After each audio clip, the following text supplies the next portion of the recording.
خاتونی هونەرمەند ئەمەل سەعید کوردە بەم دواییانە کارێکی جوان و ناوازەی کرد کە دەنگدانەوەیەکی تەواوی هەبوو لە سۆشیال میدیا. ئەتوانین ناوی ئەوەی لێ بنین کە یەکەمین کارێکە کردوتی بۆ خانمان بۆ کچان ناوێکی وای لێ بنین؟ بەڕاستی ئەو کارە بە ناوی کچم شووە کا زیاتر واچۆ ناو خەڵکەوە.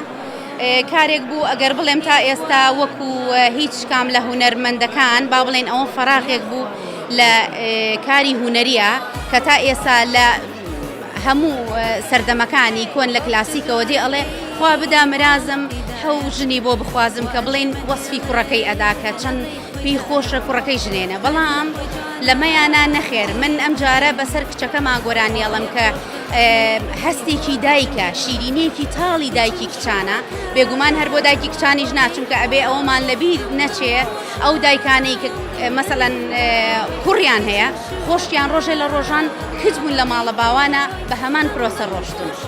بەڵێ سپاس بەخوا کارێکی جوان بوو زۆر کەوتە ناو خەڵکیەوە. هیوادارم جێ ڕەزامەندی هەموو لایەک بێ.